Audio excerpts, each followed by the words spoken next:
I'm Linda. I'm Ruth. We're doing Act 1, Scene 2 of Osage County by Tracy Letts. And in this scene, I play Barbara, her daughter. and I play Violet, her mother. And we have a strained mother-daughter relation. My father has just gone missing and I've come home to figure out what to do.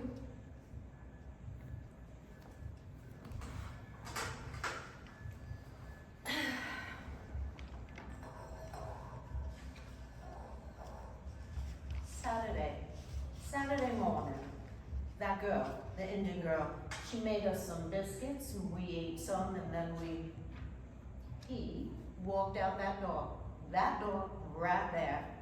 That was it. That was the last time you saw him. Yeah, I went to bed Saturday night, got up Sunday morning, still no Beverly. Well, I thought he'd gone out on a bender. Why would he do that? It's not like he can't drink at home, unless you were riding his ass. I never say anything to him about his drinking. I never get on him about it. Really? Barbara, I swear, he could drink himself into Oblivion. Still, no sign of him Sunday morning. That's when I started to worry, don't you know? I got all worked up about the safety deposit box. We keep a lot of cash in there, jewelry too. Expensive jewelry. Well, I have a diamond ring in there that got appraised at over $7,500. Wait. I'm missing something. Why do you care about a safety deposit box? Well, I know what you're going to say about this, but your father and I, we had an arrangement. If something should happen to either one of us, the other would empty the safety deposit box. Because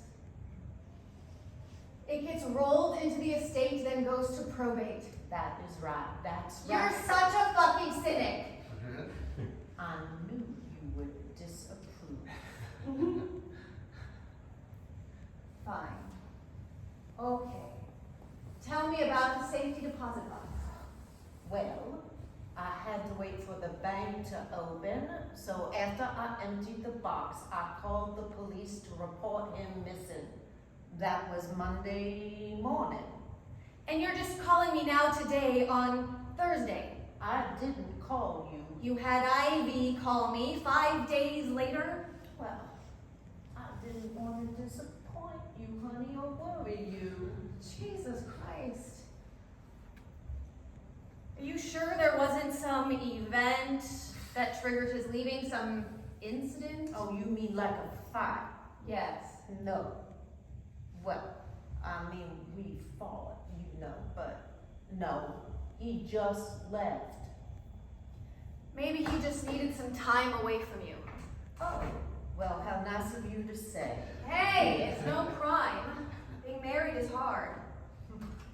But nothing, not see you later or I'm going for a walk. Nothing. Good old unfathomable death.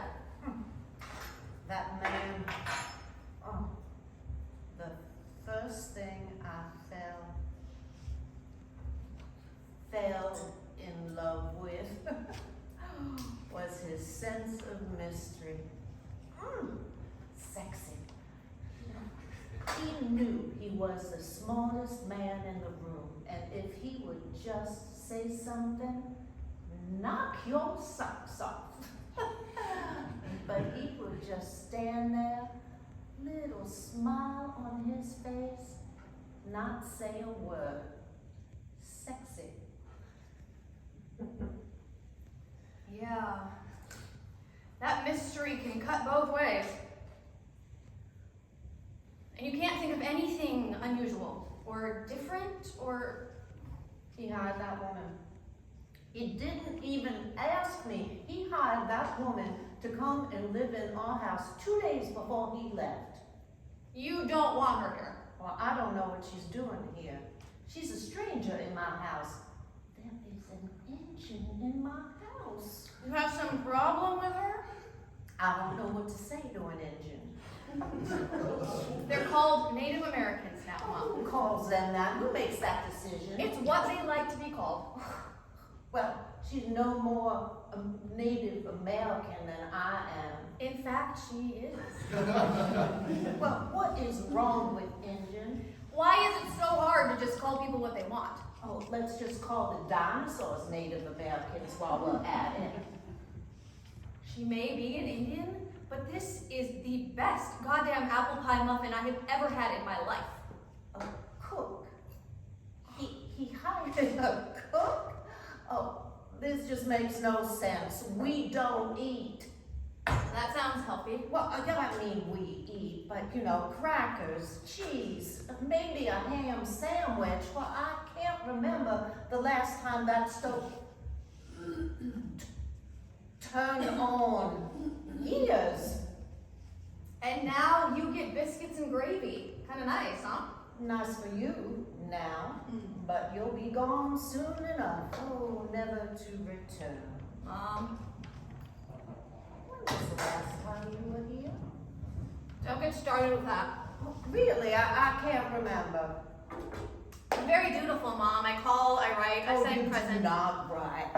I send presents on birthdays and Mother's Day. Because you are just so dutiful. Don't you quote me. Well, you are just all grown up. Grown up. You go. I have a lot of obligations. I have a daughter who's starting high school in a couple of weeks, and Oh, is that right? Wow. The last time she was here, she was in grade school. I'm not talking about this. Oh, I don't care about you and Bill. I just like to see my granddaughter every now and again. Well, you're seeing her now. But you broke your father's heart when you moved away. That is wildly unfair. Oh, come on. You know you were Beverly's favorite. Don't act like you don't. I don't want to know that. I prefer to think my parents loved all of their children equally. And I'm sure you prefer to think that Santa Claus brought the presents at Christmas, but it just ain't so. If you have more than one child, you know every parent has his favorites. Matty Faye, she was my mama's big deal. I got used to it. You were your father's. Great, thanks. Broke his heart. What was I supposed to do? Colorado offered Bill twice the money he was making at TU, and they were willing to hire me too.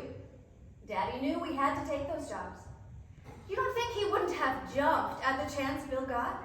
No, that is where you are wrong. You couldn't gut Beverly Weston out of Oklahoma for anything. And don't think he didn't have the opportunities either after Metal Law came out. Well, after it was published, he got tons of offers from everywhere. Places much nicer than Colorado. Now you want to knock Colorado. Oh, it isn't hard to do. Daddy's book came out 40 years ago. Academia is a very different place now. It's extremely competitive. Oh, please tell me about academia. Daddy gave me his blessing. I didn't even ask for it. It's what he told you. Now you're going to tell me the true story. Some terrible shit Daddy said behind my back. Oh, Beverly didn't say anything terrible behind your back. He was just disappointed in you. Thought you settled. Is that supposed to be a comment about Bill? He never said anything like that to you. No, that's your father. He thought you had talent as a writer. If he thought that, and I doubt he did, he was wrong. Anyway, what does it matter? It's my life. I can do what I want. So, you're saying he was disappointed in me because I settled for a beautiful family and a teaching career. That's what you're saying? What an absolute load of horseshit! Oh, shit! Oh, shit! Oh, let's all say oh, shit! Say oh, shit! Are you high? No. No.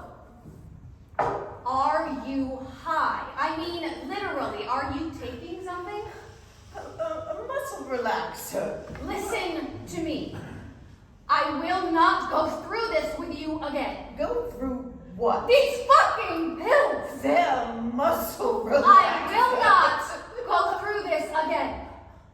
I don't know what you're talking about. The psych ward calls at 3 a.m. about people in your You backyard. are just so much The drama. police, all the rest of it, you don't know what I'm talking about. yelling You spent a at goddamn me. fortune on these It is fucking not the pills, same thing. and then you spent another fortune getting off them. I have a reason.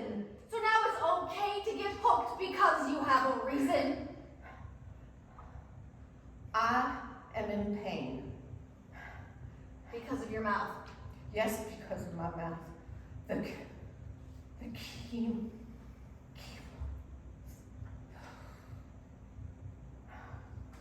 Are you in a lot of pain?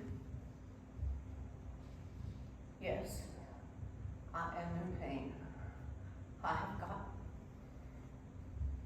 gotten cancer in my mouth, and it burns like bullshit. Beverly disappears, and now you're yelling at me. I'm not yelling at you. Oh, you couldn't even come home when I got cancer, but as soon as your father goes away, you come rushing back in. I'm sorry,